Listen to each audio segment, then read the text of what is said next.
कर दूं जिसके मुझे पैसे मिले हैं। क्या चाहते हो तुम? साफ साफ बोलो। रीता बहुत डर जाती है। इतने में वो आदमी एक खंजर निकालता है और उसके दोनों हाथ और उसकी मुंडी काट देता है। रीता वहीं मर जाती है। उसे मारने के बाद वो आदमी चाय वाले के पास जाता है। जब सीता कूड़े बिनने वाले के हाथ में खून से लथपथ खंजर देखती है तो वो डर जाती है, लेकिन तभी पीछे से चाय वाला उसका मुंह दबाकर उसे वहीं ले जाता है जहां उसने उसकी बहन रीता को मारा था। ये तुम क्या क्या कर रहे हो? तुमने मेरी बहन को मार दिया। सीता कुछ कहती इससे पहले उस आदमी ने उसके दोनों हाथ और उसकी मुंडी काट दी। उस दिन दोनों बहनें मर जाती हैं। उनकी मौत क्यों हुई आज तक इस बात का पता नहीं चला। सरकार ने भी उन दोनों बहनों की मौत का पता नहीं लगाया, लेकिन उस दिन के बाद वो दोनों बहनें भयानक चुड़ैल बन गईं, जिसके बाद वो रेलवे स्टेशन से उतरने वाले हर एक पैसेंजर के हाथ और उनकी मुंडी काट देती हैं। लेकिन अगर ऐसे ही रहा तो वो दोनों चुड़ैल तो कई लोगों को मार देंगी। हाँ बिटिया, मैं जानता हूँ। इसीलिए मैं संबलपुर गांव से शहर जा रहा हूँ, जहाँ वे दोनों बहनें जा रही थीं।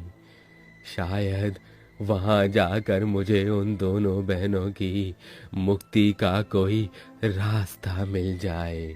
वो बूढ़ा आदमी शहर में उन दोनों बहनों के रिश्तेदार यानी उनके चाचा जी के घर जाता है, जहाँ उसे पता चलता है कि उसके चाचा कुछ समय पहले ही गुजर चुके हैं। तभी रीता सीता की चाची उर्मिला उस बूढ़े आदमी से कहती हैं, बाबा, मैं ज्यादा कुछ नहीं जानती, लेकिन अपने पति को हमेशा किसी बात को लेकर परेशान देखा करती थी और मरते समय उनकी जेब से ये एड्रेस मिला था मुझे, शायद आपके किसी काम आ जाए। वो बूढ़ा आदमी उस एड्रेस पर पहुंच जाता है, जहां उसे एक बहुत ही जाने माने तांत्रिक बाबा मिलते हैं, जो उस बूढ़े आदमी से कहते हैं, उन दोनों बहनों की मौत उनके चाचा नत्थू लाल ने करवाई थी। वो चाहते थे कि उनके मरने के बाद गांव की सारी जमीन वो हड़प ले, लेकिन उन दोनों बहनों की मौत के बाद वो दोनों चुड़ैल बन गईं और नत्थूलाल को रेलवे स्टेशन की कहानी पता चली तो उसे डर के मारे हार्ट अटैक आ गया। बाबा, मेरी मदद करो उन दोनों बहनों को मुक्ति दिलाने में। उन्हें मुक्ति नहीं मिली तो वो ऐसे ही सबको मारती रहेंगी।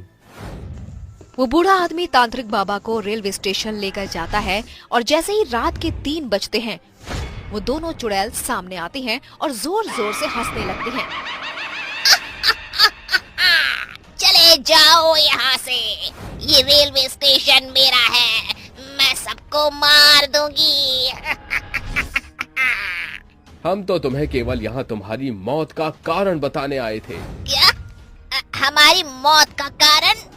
तांत्रिक उन दोनों को उनकी मौत का कारण बताता है, जिसे सुनकर वो दोनों रोने लगती हैं। तभी तांत्रिक बाबा उसके चाचा नाथूलाल की आत्मा को बुलाते हैं और इसके बाद नाथूलाल गिड़गिड़ाते हुए दोनों चुड़ैलों से माफी मांगता है। बिटिया, हमका माफ कर दो, हमसे बहुत बड़ी गलती हो गई।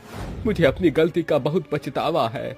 जैसे मैं इस दुनिया को छोड़कर चला गया हूँ, तुम भी मुक्त हो जाओ। ये सच बात है कि अक्सर अपने ही हमें धोखा देते हैं, लेकिन अब हमारा यहाँ रहना भी ठीक नहीं है। हम दोनों मुक्ति चाहते हैं। तभी तांत्रिक बाबा उन दोनों के ऊपर पवित्र जल छिड़क देता है, जिससे वो दोनों चुड़ैलें जलने लगती हैं और उन्हें मुक्ति मिल जाती है।